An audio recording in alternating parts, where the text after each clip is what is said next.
Good morning, everybody, and welcome to the Christabelle Spiritualist Church here in beautiful Cherry Valley, Illinois. It's a wonderful day out, isn't it? It's nice. It's not too humid yet. I can deal with this kind of weather. So before we go any further, I do ask that you please shut off your electronic devices or put them on vibrate.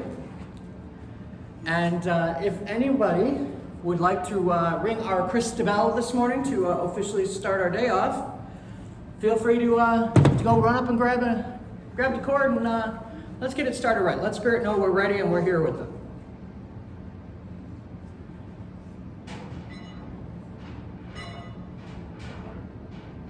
All right. Thank you, Harold. Now, before we do move into the more formal portions of our church service for today, I have a lot of announcements to cover. Quite a few of them are actually related to the board meeting, the annual membership meeting that we had last week. Thank you to all of our church members who did attend that meeting. We really did cover a lot of ground there. We voted on new church bylaws. The church membership voted me in officially as the spiritual leader of Christabelle, and we also welcomed new members to our church board of trustees. So for those of you who may have missed it or may not be aware, our new board of trustees is as follows. John Castle is president, Ruth McLazout as vice president, Darlene Nunez as treasurer, Deb Dorset as secretary, Jennifer Bertone as a trustee, Gloria Kopak as a trustee, and Harold McFadden as a trustee. Thank you and congratulations to all of our board members.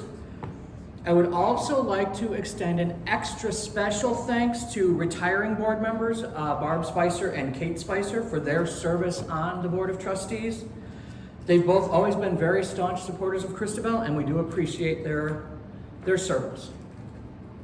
And also, just for anyone who may not be aware, just to embarrass Barb, even though she's not here today, she will be watching this later.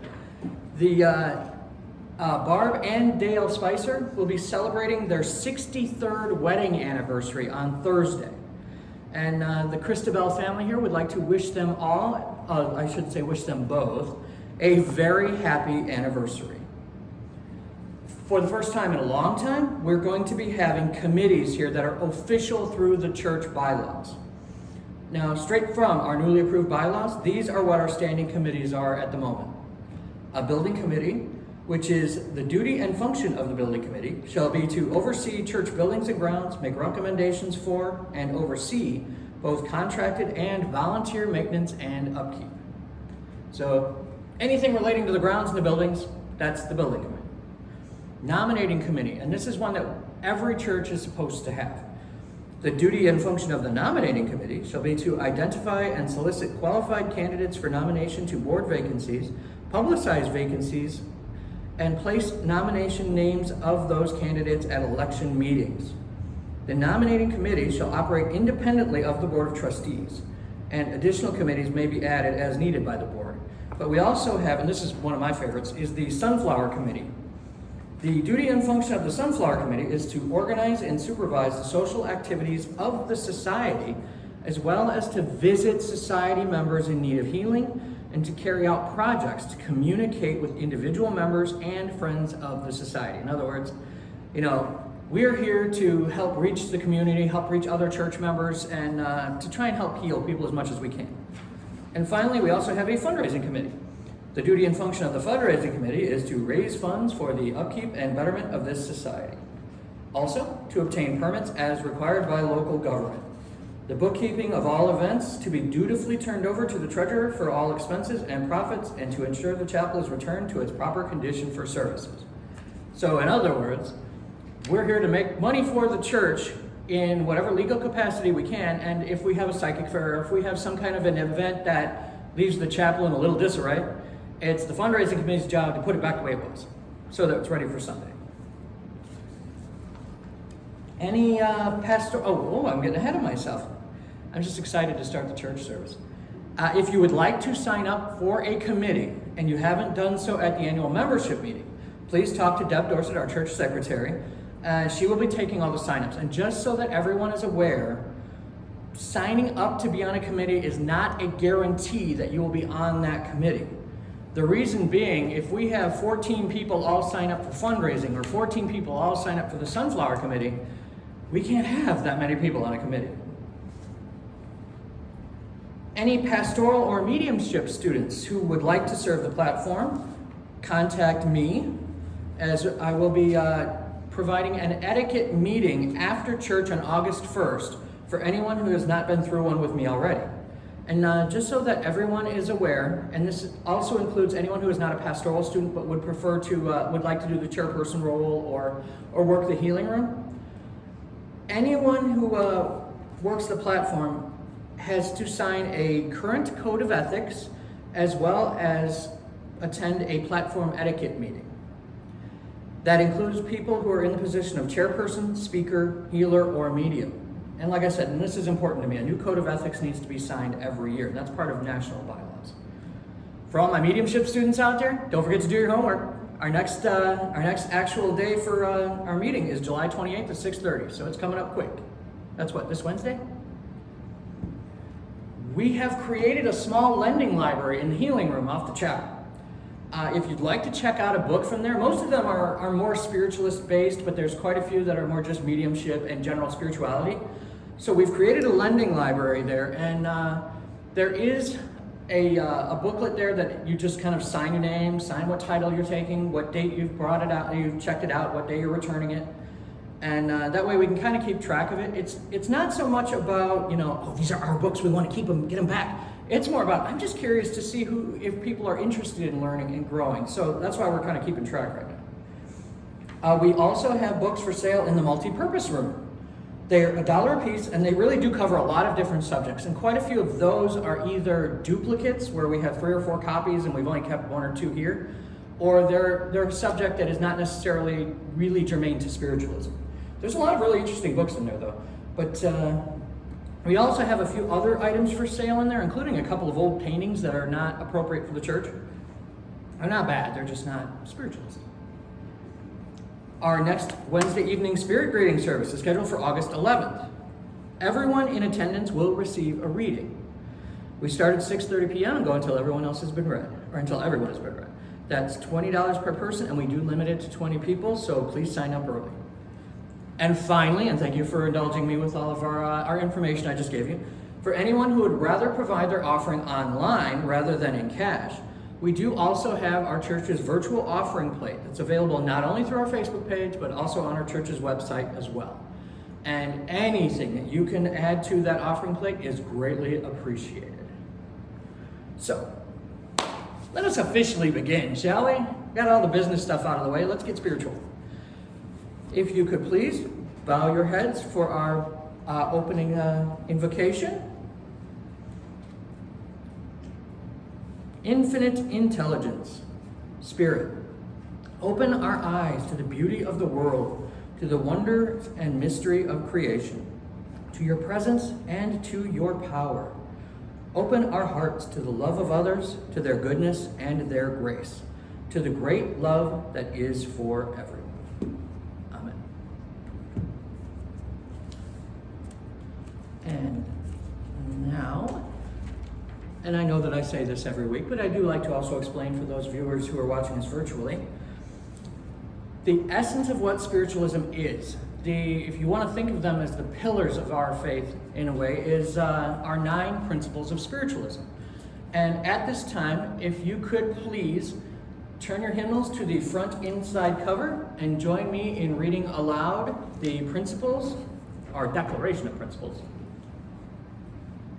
Everybody ready? We believe in infinite intelligence. We believe that the phenomena of nature, both physical and spiritual, are the expression of infinite intelligence. We affirm that a correct understanding of such expression and living in accordance therewith constitute true religion. We affirm that the existence and personal identity of the individual continue after the change called death. We affirm that communication with the so-called dead is a fact, scientifically proven by the phenomena of spiritualism. We believe that the highest morality is contained in the golden rule. Do unto others as you would have them do unto you. We affirm the moral responsibility of individuals and that we make our own happiness or unhappiness as we obey or disobey nature's physical and spiritual laws. We affirm that the doorway to reformation is never closed against any soul here or hereafter. We affirm that the precepts of prophecy and healing are divine attributes proven through mediumship. Yep, love that part. And at this time, we will begin the healing portion of our church service for today. And I will begin that portion by reading from the list of absent friends who are in need of healing. As I am reading the list, I ask that you please send these individuals all the healing, all the love, all the compassion, all the help that you possibly can. And if there is anyone that you would like to add to this list after I finish reciting these names, if you would like to just say their first name out loud, and then we can all just spend just a second sending them healing as well. So here we go.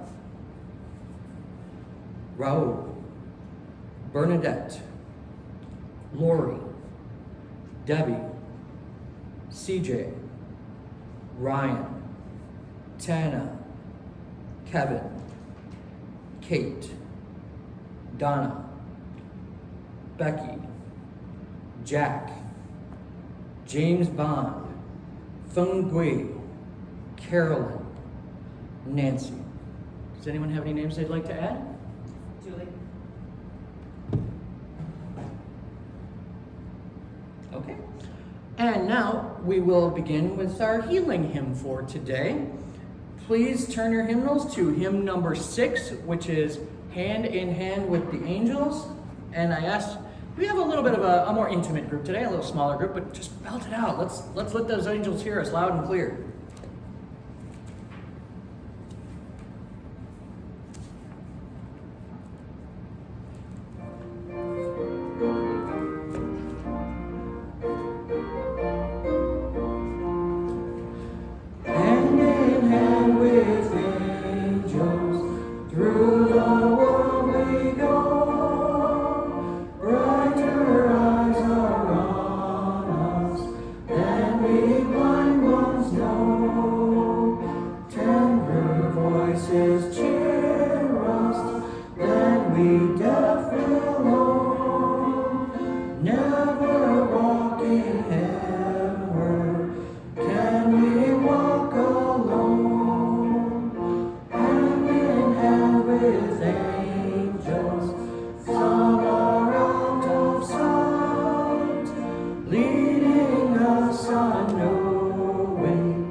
Thank you, everybody. And John, I appreciate that. I could hear you up here. All right. Now, if you could please join me in concluding the healing portion of our church service by reciting aloud with me our prayer for spiritual healing, which can be found on the inside back cover. So, if you're ready, I ask the great unseen healing force to remove all obstructions from my mind and body and to restore me to perfect health. I ask this in all sincerity and honesty, and I will do my part. I ask this great unseen healing force to heal both present and absent ones who are in need of help, and to restore them to perfect health. I put my trust in the love and power of Spirit. All right, thank you, everyone. At this time, we will be doing our speaker will be speaking today, and that happens to be yours truly. Pardon me one moment as I break out my matching travel mug.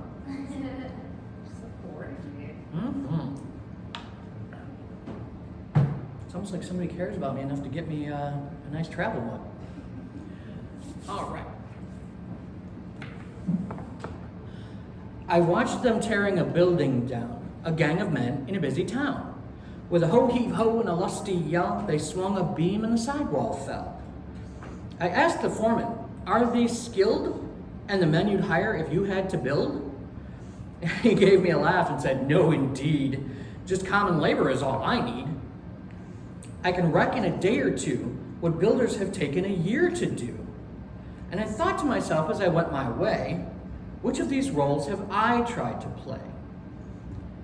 Am I a builder who works with care, measuring life by the rule and square? Am I shaping my deeds to a well-made plan, patiently doing the best I can? Or am I a wrecker who walks the town content with the labor of tearing down? And, I feel like this poem really has an interesting take on the role that each of us may play in not only in our own lives, but also in the lives of others as well. And I do think that it really does pose a wonderful question for each of us. So, out of curiosity, how many builders do we have in the congregation today? We got a few people raise their hand. Okay. How many of you are wreckers? There you go. Somebody who's honest. No, just how many of you are not sure which one you are? There we go. Now there's some honesty. Okay. I mean, after all, it is a bit more complicated than just A or B, right? It really is. So, since yes, it is a bit more complicated, it's actually perfectly honest, it's a lot more complicated. So we're going to spend a little bit of time on this beautiful Sunday morning kind of just talking about whether we are a builder or a wrecker. And while we're at it, why don't we talk about what we may be able to change in our lives in order to change our role in other people's lives if we are willing to change our perceptions as well as our behaviors. So, what exactly is a builder? According to Oxford Languages Dictionary, a builder is defined as a person who constructs something by putting parts or material together over a period of time. And honestly, you know what? That does seem to me like a pretty good definition for what we would think of traditionally as a builder, right? It kind of fits. I mean, after all, most of the time we are talking about brick and mortar or some other physical world building material when we are referring to a builder, but it doesn't really have to involve creating something strictly from physical building materials. I mean, why can't it also refer to a person's ideology or how they choose to operate in the world at large? And I'm sure we've all seen throughout our lives those people who have been devoted to improving themselves, right? We all know those people. Now, in addition, what about those people who are consistently striving to leave a person or a situation better in some way than when they found it?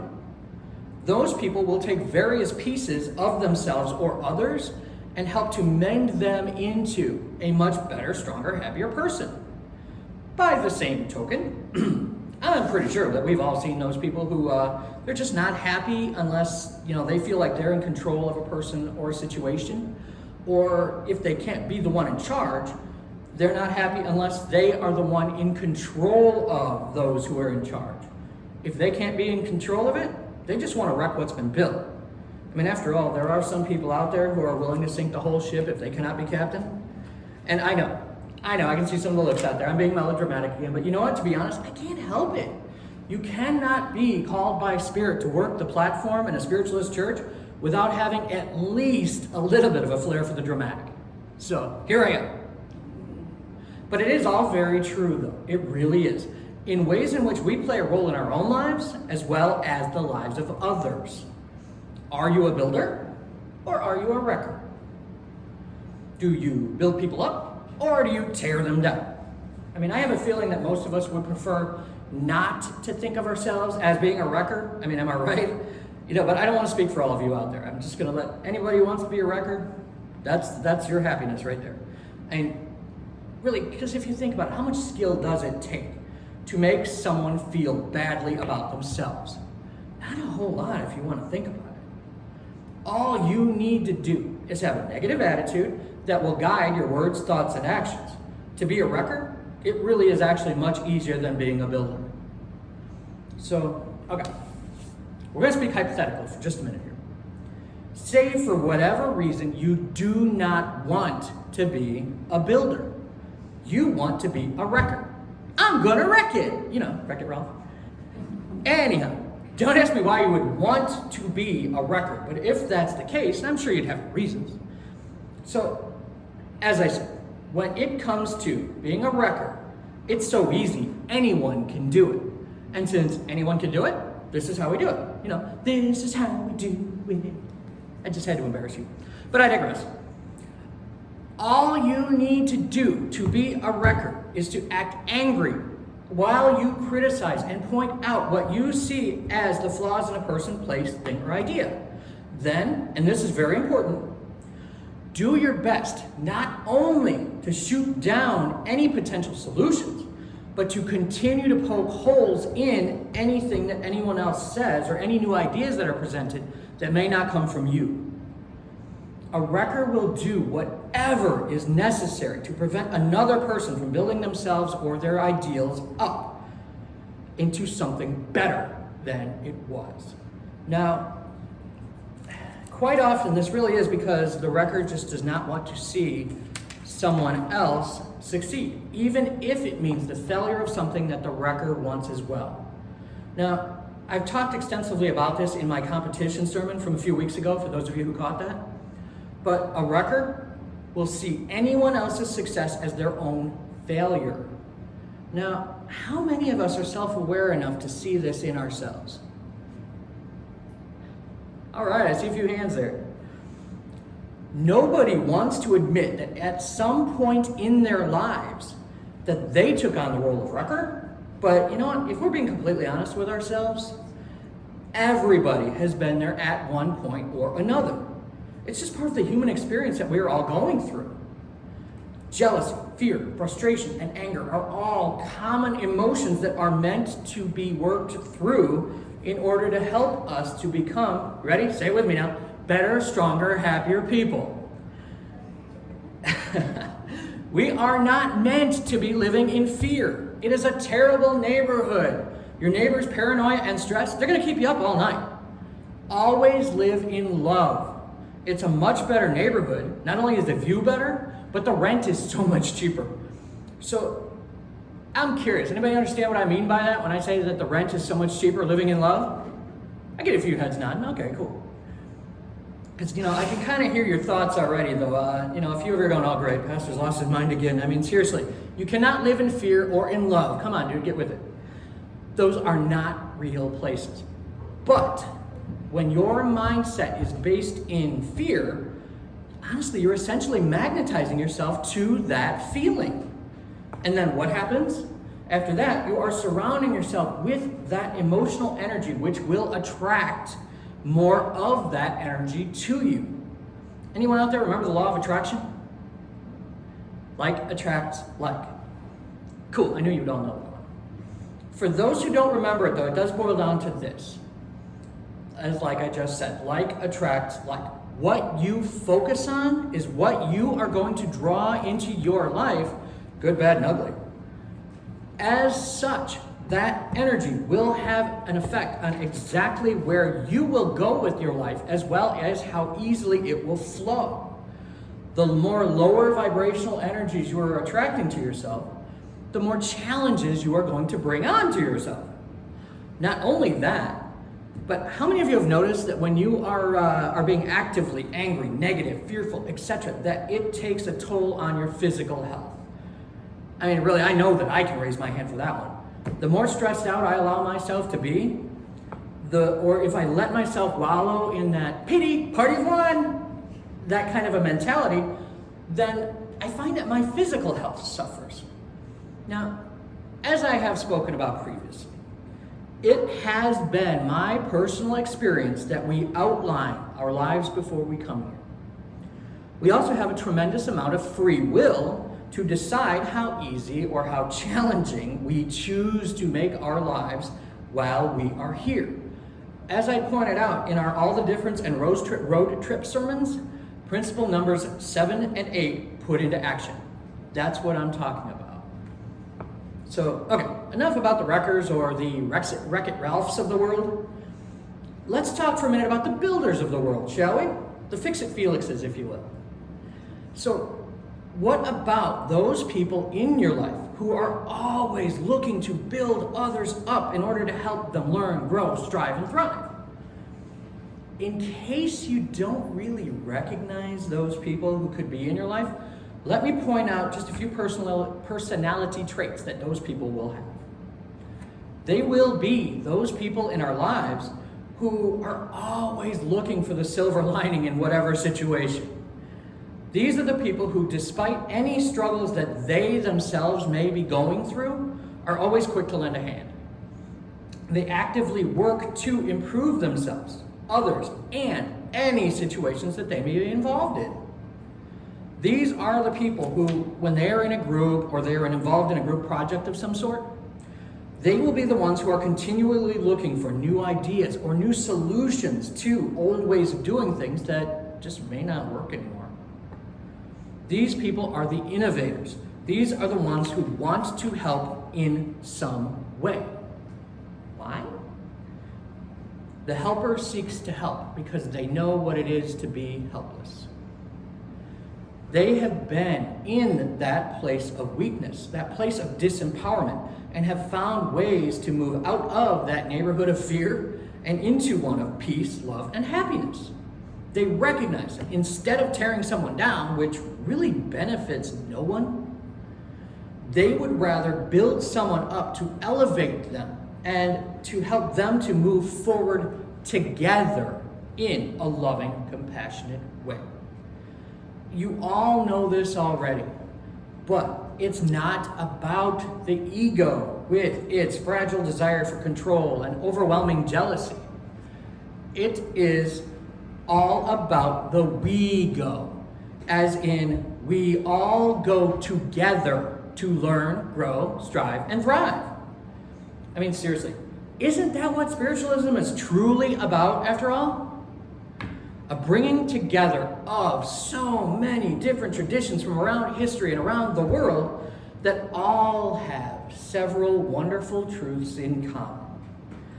Think about how many ancient cultures understood the idea that life and love go on beyond the death of the physical body.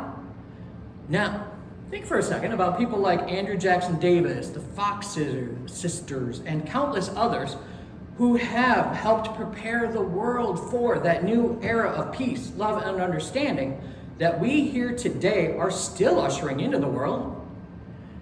We sit here every Sunday reciting these 9 principles of spiritualism, which are really just so much more than the pillars of our belief system. Those 9 principles represent what we know to be true of this world and the next, really. How do we know that? Because we have experienced it. We have experienced the truth of those principles for ourselves.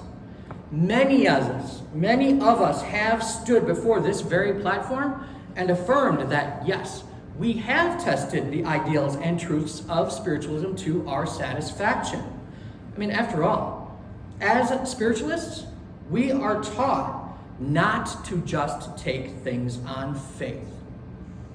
We are taught to investigate, to study, to learn for ourselves what we understand the truth to be. So I put this question to you, my fellow Christabelle sunflowers. Which are you? Are you a builder or are you a wrecker? Which would you prefer to be and Why? I mean, I've seen people in my life who do consider themselves to be self-righteous wreckers. People who want to tear down a person, a place, an institution, or anything that they don't necessarily agree with, but they don't have any true plan for a replacement for who or what they seek to destroy. If you are truly looking to be a builder, the questions asked at the very beginning of this sermon become extraordinarily important. Which of these roles have I tried to play? Am I a builder who works with care, measuring life by rule and square? Am I shaping my deeds to a well-made plan, patiently doing the best I can? Or am I a wrecker who walks the town, content with the labor of tearing down? Investigate. Look honestly into your own thoughts, feelings, and motivations, and decide if you are truly a builder or a wrecker. In the words of Bertrand Russell, the whole problem with the world is that fools and fanatics are always so certain of themselves, and wiser people are so full of doubts. Just something to ponder as you go around your week. As you go forth this week, be mindful of the role that you are looking to play in life and why. Sometimes we think that we are tearing down to build new, but maybe, just maybe, we are letting our ego tell us something that may not be true. Wishing you all a wonderful week ahead. Thank you.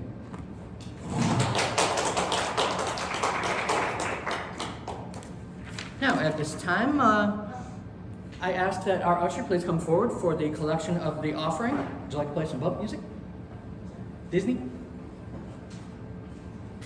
Hey, Dad. Come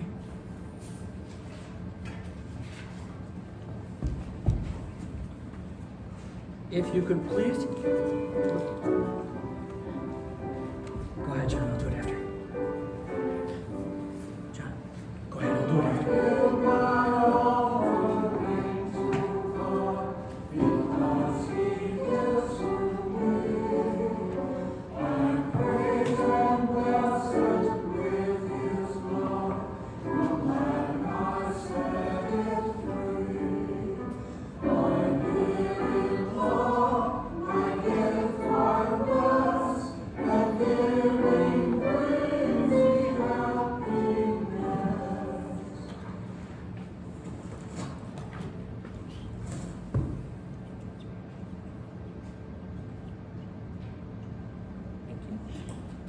And now if you could please bow your heads.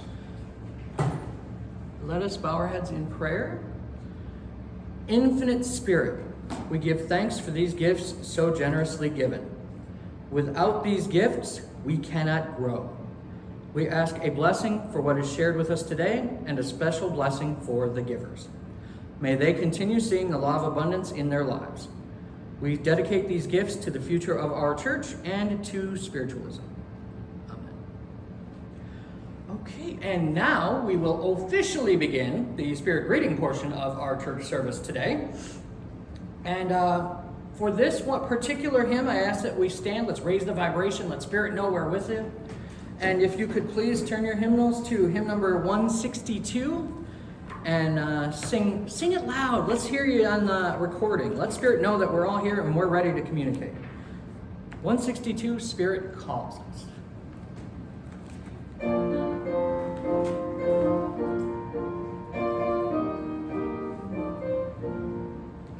Spirit calls us o'er the tumult of our lives while restless sea. Day and night these mystic bearers send the tidings we're with thee. As of old the prophets heard them,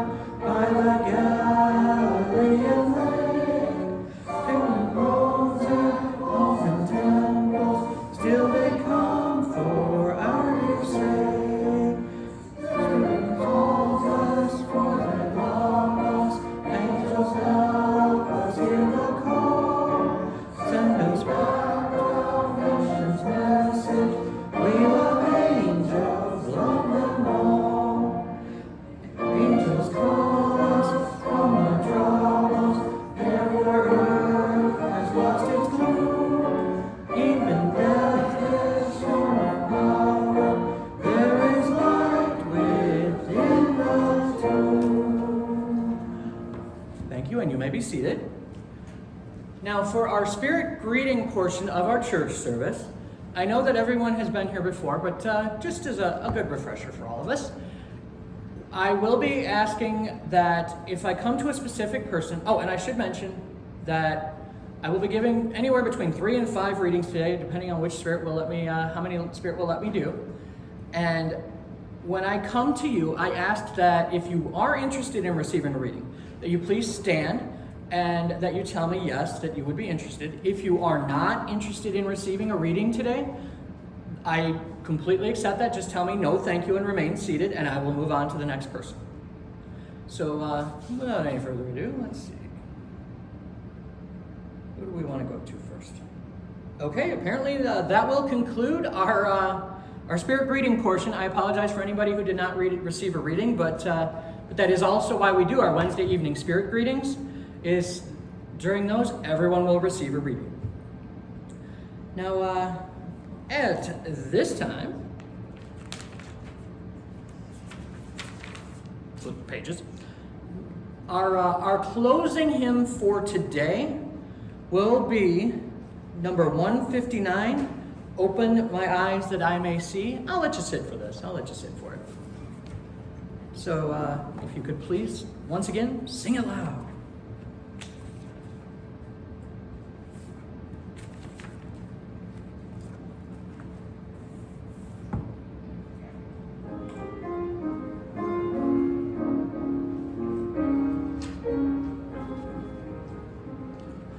Open my eyes that I may see glimpses of truth thou hast for me. Place in my hands the wonderful key that shall unclasp and set me free. Silently now I wait for thee, ready my small will to see. Open my eyes, illumine me, Spirit divine. Open my ears that I may hear voices of truth thou sendest clear. And while the wave notes fall on my ear, everything falls to disappear. Silently now I wait for thee, ready my small will to see. Open my ears, illumine me, Spirit divine. Open my mouth and let me hear gladly the warm truth everywhere.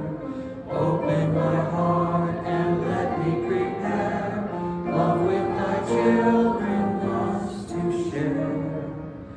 Silently now I wait for thee, ready as born thy will to see. Open my heart, illumine me, Spirit divine. We close this service with a benediction. So if you could please bow your heads one more time. We close this service with the deepest gratitude for this day. We ask a blessing on all who have taken time to join us today. May we be ever learning, ever moving forward beyond the errors of the past, and knowing we have an endless supply of new beginnings. Amen. This officially concludes our Christabelle Spiritualist Church service for today. Thank you all, and have a wonderful week ahead.